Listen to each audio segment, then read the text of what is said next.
Hello everyone, and welcome back to Everyday Husband Quotes, the channel for marriage advice, marriage entertainment, and everything else marriage. Hey guys, and welcome back to the channel.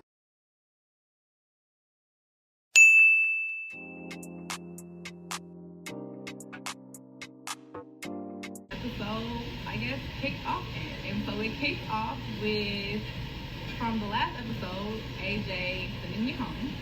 And I said, okay, and I also have D here so that it's not just, and D so that it's not just, oh, Kyra's just trying to say whatever. Validate, tell me I'm wrong, whatever. Like, I'm really here to be like, yo, if I'm saying a lie, please call it out. And I'm the friend that will hold you accountable. So let's be clear. If I feel like you're wrong or you could have did something different, I would literally tell you that. And I'm going to say this before Kyra gets started. No, go ahead. So, like, people have so much to say, to think, or y'all feel like Kyra is playing a game. And I'm just going to be blatantly honest. Me and Kyra talk about everything. And this is literally her truth. This is how she feels. This was her journey. And this is how she decided to go about it. This is her truth. Like, she was not playing a game.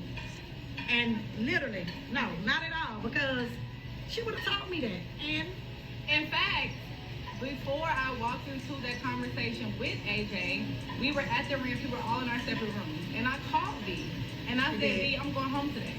And she said, no, you're not, Kyra. I said, no, I'm going home today because I have not come to a decision on who I want to choose. And I'm okay with that. Because if I wasn't, and knowing that I was up on the chopping block, I could have went in and said, hey, no, I do choose you. Like, I'm not, like, it's all about you. But that, I wasn't in that space at that time. I had been focused on Jason for the majority of the season. True. I was, I did go on dates. I was interested in other guys. But even AJ admitted that he wasn't really intentional with me because he knew me, whatever, from the past, and he wanted to explore and see what the other women were about. So cool. So we weren't focused on each other, and so my focus had been on Jason. For the most part. For the most part, yeah. Exactly. And y'all don't get to see a lot of that, though. Y'all don't get to see a lot of her and Jason's interaction, and I think that's where a lot of y'all are confused. What's up, Deidre? Yeah, Deidre wants to say something. So make sure you can say anything in the camera. Look, I'm not trying to get any camera time. Like, seriously, like, I don't care. Y'all know me. I'm 100% legit. I'm a real ass. I'm so, like, to the point. But since day one, when me and Kyra actually, because y'all don't even know about the conversation that Kyra and I had, where we became, like, really close. From the point where I started explaining to her that she wasn't going to be no grandma to my grandbaby. Because, okay, so for me, it was not about a show. If I'm here for love, I'm looking for something that's long lasting. So I'm looking, for example, like I mentioned with Joel has a very delicate situation with his children. I'm not, and where I'm at in my journey in life, ready to step into that role for children who do not have a mother. And so when I talked to D, I was like, hey, D, I don't have kids. And so for me, it would be odd to jump into a situation where I go from having no kids to having grandkids, because if we're together, then I'm going to step in and I'm not trying to be, replace anybody else, but if that's where you at, then I'm matching that for whoever's in the family. Right. So I told D, like, hey, you're a great guy, but I'm not really ready to be a grandma yet. And no shit, D is a great, like, D is a great dude. Like, yeah. So what happened, what I came to let y'all know is since the first time I started talking to this girl, she always said that Jason was her number one. She has always said that. She has never wavered from that. She didn't say I have a whole bunch of number twos. She ain't say, well, I got this one. She's always been 100% to the fact and said that Jason was her number one. Very true. And might I add, I went back and told Jason that Kyra she said, yo, he the number one. It has always been like that. So I'm done with it. Y'all say what y'all want to. I'm not a liar. I tell everybody straight up because I don't give a damn. And we're not here to sway your No. your but I just opinion. want to be clear that there was also there became a point in the journey where Jason and I, for both of us having our own reasons, had a disconnect. And so, if I'm the type of sincere person, if I'm rocking with you, I'm going to try to fight through the disconnect and not just give up on it. Although, AJ was someone who I did have a connection with, and I talked to B about it, because B was like, yo, Kyra, I don't know. I was a little weary of AJ, y'all. I love AJ now, but I really was from the beginning. I even tried to... hold on, pause. So, no, I just want to be clear, because I'm not mad that Jason chose Liz by any means. I think that Jason and Liz do make a great couple. I just wanted to be clear that it wasn't me playing the game, but if you're really kind of rocking with somebody, even if you feel like, yo, I like this person, he's a good guy, but I have some hesitation on whether he's a good guy for me, you don't just be like, oh, okay, all those emotions are gone. Yeah. So my issue or my disconnect with things at the deliberation table with the ladies was because there were things said to me that were kind of contradictory to what came out at that table from other ladies, and I was just like, hold on. And so let's be clear that the series of events that you see, from the ranch to the one-on-one date to the next deliberation to the next date with Jason, happened in a matter of like 3 days.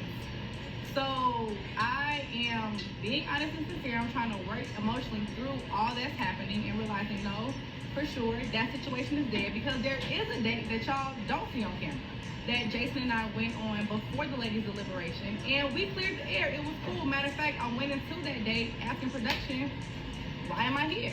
Yeah. Jason chose Liz, so at this point there was nothing more to say. Y'all don't see that date, it is what it is.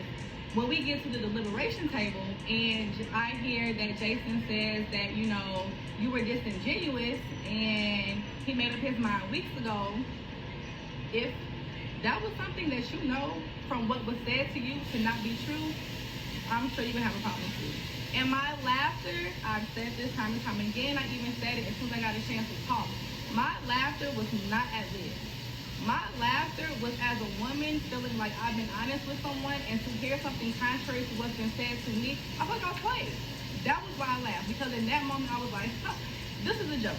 This is a game, not to me, but maybe to somebody else. Not even told Liz, like, Liz, I'm not saying that he plays you. He may have been 100 with you. Yeah. But what you're saying and what he told you is not what was said to me. For example, the night before, I specifically asked him, and I was clear on as to what my hesitation was, and being like, yo, I choose you. Like, this is why, for me, I couldn't make that decision with you.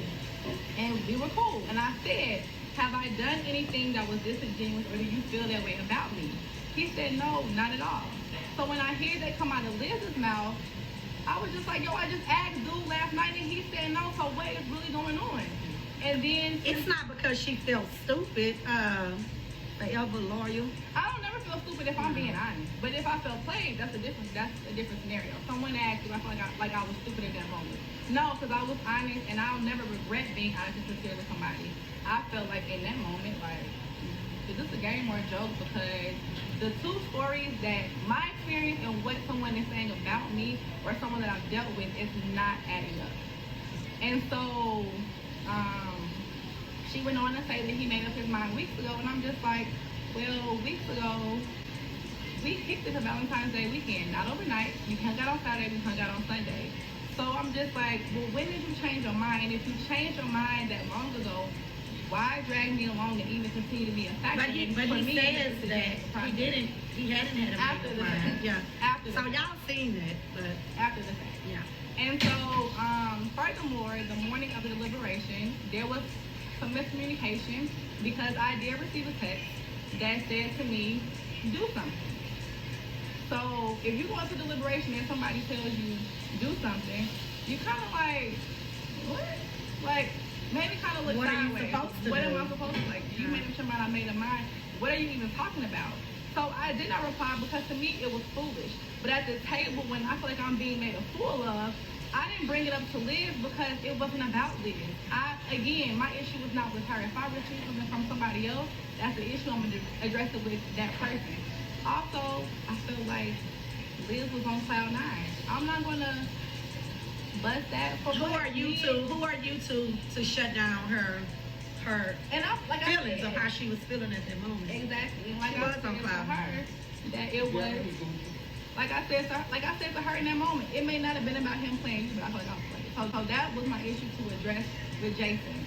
So when Tommy said that I feel like there was some unresolved whatever, it was around my frustration and feeling like I was played. I'm not saying that, I'm not even going to put Jason out there and say that that was his intent. It may not have been. It's a lot to process throughout this whole process.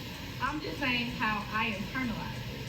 So I did allow my kind of, I value my character.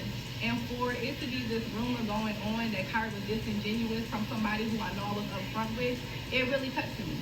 Even going back to like looking at the show and being like how Jason put it out there that, oh, I'm concerned that Kyra doesn't pay her bills. Let's be clear. There's a difference between like managing your money for bills and managing your money for savings. Mm-hmm. I'll be honest. I don't manage my money the best for savings.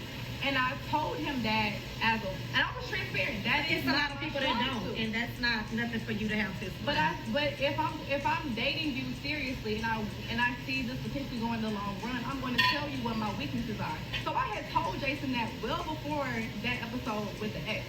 And what y'all don't see is that when my ex says that, I look at Jason, I'm like, but you already knew that. Y'all don't see that part, but whatever. And so for me, if I tell my potential partner what my weaknesses are, I'm hoping that you're stronger in that, because then that will just make us better as a unit. So to kind of just see this whole play back is just, I'm not gonna lie, very interesting to me. But I just wanted to clear up, because my intentions with saying I wanted to go back and talk to Jason was not about trying to get back with him in that regard. Did I seem a little like still on the fence or whatever? Having received a text that morning, having heard rumors from different people, I'm not saying that rumors are true, but I'm just saying what I heard, that Jason, you know, that there was still this lingering thing, and that I'm not saying that he wasn't or wasn't unsure, I'm just saying what I heard as a rumor. What was processing in my mind was that there's still maybe some potential there, and I was like, no, but at the time I felt like AJ had really stepped up to show and prove himself to be someone that would handle me with the care in the process that I needed. That makes sense. So it makes sense to me. I thought it was interesting. At the table, when he's like, we're not going to do this today, our conversation was very combative. I came to the table and asked him, hey, yo, what's up with the text message that I received? To which he said that he meant to text his mother, and that he accidentally texted me. So I saw that there was a comment that Jason said where he was like, yo, I wish I would have shown that part that you had a bewildered look on your face. I did have a bewildered look on my face, because if I ask someone, why did you text me this? And they said that they must have texted their mother, and I'm just like, Kyra and mom don't really go together. And then also, we hadn't really texted recently, so I'm not even at the top of your text messages. My bewildered look was because it just didn't add up to me. But at that point, it didn't matter, because I was not trying to get back with him. Wasn't trying to make him choose me. It's just a lot. What am I missing? I'm missing something. I don't know. Do y'all have questions? They saying a lot. They have a lot to say. Or not. I can't tell you if we're together or not. You gotta keep watching. But I will say this: I am a woman that has learned to trust my intuition. I am a woman who, even if things look good, I still have to trust. If I pray for guidance on something and I don't get peace on the decision, then I have to trust that. So what y'all see of me being indecisive is me learning to trust my intuition and my spiritual guidance, even when outwardly it looks like it could be a good fit. And so it wasn't me trying to play a game. I was, correct me if I'm wrong, B, I feel like I was maybe a little bit too upfront honest. People are like, oh, when I was sitting there with AJ, I was thinking about Jason. I wasn't thinking about Jason at all when I was sitting there with AJ. I was really kind of taking back and admiring the fact that AJ was giving me the grace and the consideration and the love, for lack of better term, that he was in that moment. Okay. So let me say something. These comments on my Instagram are very interesting. I'm watching. Yeah. First of all, y'all don't understand the tough skin that we have to even be able to go through a process like this. and to be scrutinized and to be judged by. I'm sorry. I did not mean to interrupt you, but I do want to address this. Okay. Somebody said, why at the end did I tell Jason I wanted to remain friends? I did say that. Because in that moment, like literally, they stopped Jason and I's date at that time because it had become very combative. Mm-hmm. And so when he came back and was like, we're not going to do this today, it was because I came like, yo, what is this? And he was like, let's cut all that down. So I tried to bring my tone down. I was like, yo, he chose this. It's not a problem. We could be friends. However, when I got in the car and I was just like, the sequence of events for me personally didn't feel right, I did text him. And I said, you know, I respect you, but just based on how I feel in the situation, I don't really perceive, like, we're cool, but I don't perceive, like, we can't be friends. I'm just coming out to being honest. It's a lot to even be able to go through this process and to to go through the process in your truth, right? And to stand firm on the type of person that you are and the decisions, the right decisions that you feel like that you're making at that moment. Going back and watching, again, we get to watch when you guys watch. So unless we are presently there at the time, we can come back and we can talk about what went on, but you to see it is something totally different. Very much so. Very, very much so. If nothing else from this process, a lot of lessons were learned. And that's with everybody. A lot of lessons, I know, definitely for me. So I wanted to speak a little bit about me and my process and why I moved the way that I did, because I read and I see a lot of stuff where I was thirsty, I was desperate for a man, I put all my eggs in one basket. That part is true.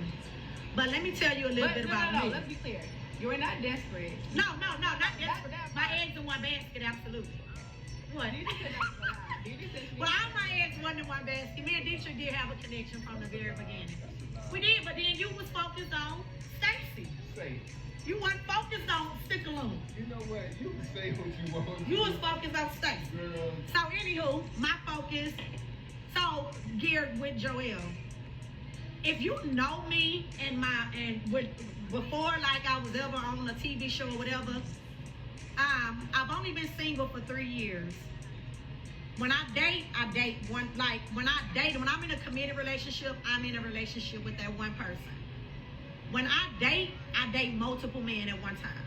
Let's be clear. And dating multiple men, again, does not mean you're sexually active with the man that you're dating. It's kind of like me. I'm like, may the best man win. Because until you choose me and we come into agreement that we are in a committed relationship with each other, then it's fair game. You are able to date who you want to date, and I'm able to date who I want to date.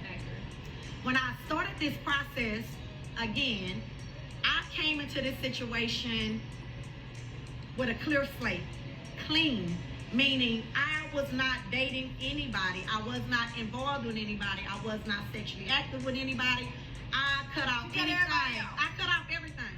So when you see me and you see me interact with Joelle got a side of me that a lot of people do not get when they date me, because he had my undivided, focused attention was solely on him.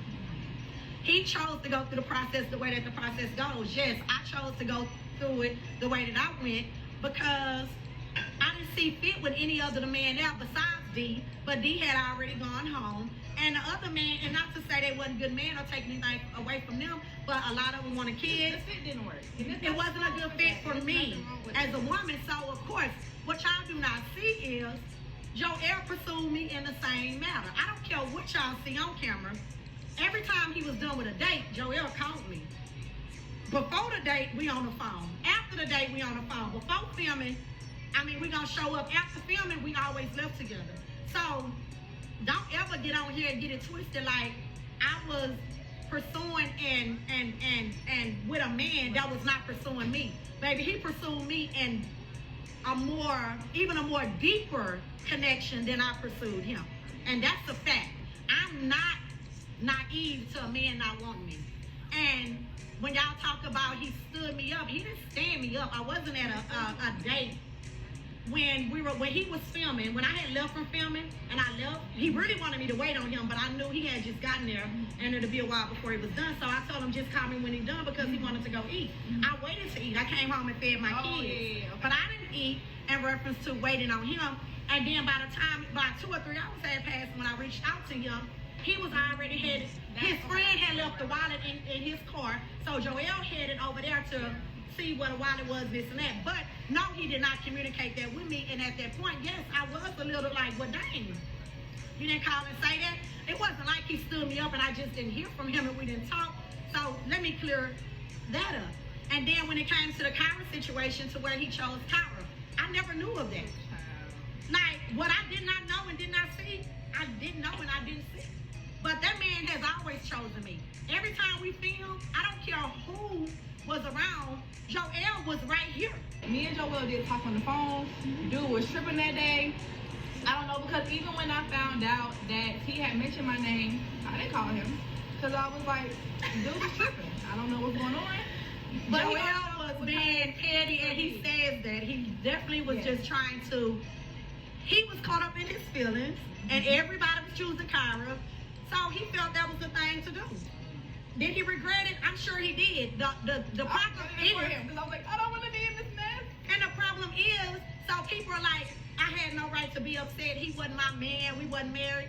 I had every right to be upset because he would come and tell me about all the other dates he went on or whatever else go on. Why didn't you come and be, if you did nothing wrong and that was your truth and how you felt, why didn't you come and communicate that with me after you did Somebody it? said, okay, answer the question. So somebody said the kiss was awkward. Explaining. Okay, so that was my fault, y'all. I was trying to get them to make up. The kiss was awkward, so let's talk about the kiss. I was like, we're playing to the dead. I'm trying to get my friend to make up, with her guy. And if y'all know me, like, Joel, well, I thought until I watched him interact with other women. I thought he was a lot like me. I'm big on what is PDA, with love and affection, but kissing, going around and just kissing people and kissing on camera, no. So it was very awkward, and considering we was not intimate at that moment. So y'all say, oh, she gave up the cookies. No, we was not having sex at that moment. We were still learning each other, but we were very heavily dating. We were. And I did put them on the spot. And it was kind of like, about it, that was y'all first kiss on camera. And y'all don't understand, like, when you kiss on camera, it's awkward enough when it's a room full of production. I can only imagine, and I'm sorry, how... So then, no, look, so we started kissing, back to you. And then we stopped, and then they was like, 5 more seconds. y'all not done. So we had to go back, and what y'all don't see the cut, all y'all see is me put my hand up, because at this point, I'm like, it was awkward. And y'all had all Do we the share cameras. kisses off camera? Absolutely. But Joel knows me. He knows my character. He knew that was awkward for me. His face was red as hell. I mean, and y'all gotta consider, we just had a big blow up. Like, so we wasn't in a lovey-dovey phase. And yeah, we shared a room together. Y'all like, oh, you forgave him too quick. No, I did not. First of all, it was like hours of filming, and every time Joel seen me, he would come to me, he would apologize, he would pull me to him. Y'all do not even see the half. I gave Joel hell. She did. No, I did not give anything. But of course, I'm going to share a room with him. We had never spent the night together. Like, yeah, this is my dude. This is who I'm rocking with. Who ain't going to sleep or want to sleep under the person that they with? No, me and Dietrich are not together. No, me and Dietrich are not together. Dietrich is my brother. Here he comes. I'm a kid. Dietrich. Look, no. what? Dietrich has a Why girlfriend. dudes can't be friends with women and just be platonic friends? Somebody said, how do I feel AJ felt watching the episode? AJ felt he was mad. Okay, let me tell y'all something. I hate crying. I do not like crying. And Saturday I was crying because of AJ. And I was also like, y'all not gonna disrespect him. First of all, to say that I was sitting with this man thinking of Jason is a bold-faced lie. That was not, don't know how y'all know what I was thinking, but okay, I was not. I was really admiring AJ because I was like, yo, maybe, just maybe, I know we haven't really been clicking, but I really want to see where this can go at the time. So I felt that AJ probably felt a way about watching the episode. I felt a way about watching the episode. So I know that he did. I reached out to him. We had a brief conversation. He was living his best life in Vegas this weekend. But My G. You've been living your best life out of town too, so it's okay for him to go out of town because you have been. Your bills I did not like the way that it was edited, not only for myself, but I hurt a lot also for how it was edited in relation to AJ. I didn't like it. Like, it really had me in tears on Saturday. Okay, so somebody said, they're trying to figure out why I didn't want AJ. Why I didn't want AJ. AJ has also stated that he was not intentionally focused on me in the beginning of the show. So if my attention was somewhere else and that attention stayed there and allowed to grow, it wasn't that I dismissed AJ. It was just that we didn't really, first, get over the hurdle of us bumping heads. And two, really, like I said at the date that we went on at Tony's, like, hey, let me see your heart, you see mine, and let's really see where we could go from here. DJ, shut up. let me tell y'all something. So I felt like AJ and I really started to bud late in the season, and it wasn't a matter of me not choosing him. His attention was elsewhere, and my attention was elsewhere. We always had this, like, I like you, you like me, but our intention wasn't there. And so it finally got there. We were able to get over those hurdles of bumping heads. But my question now is, do we have enough time? Do we have enough time to make up for lost time, or do we need more time to figure it out? So, we'll see. Pause. Let me answer that. Me and AJ don't have this long, drawn-out prior history. We went on one date. He messed up, then we went on another date, and I was just like, I'm over it. And then, like, we continued to follow each other on Instagram, but I wasn't really paying no attention. So, but like, y'all had this long drawn out history. No, we had a date that happened about 4 years ago, maybe even 4 years ago and some change, and it went south. So it wasn't like I knew who he was or he really knew who I was in today's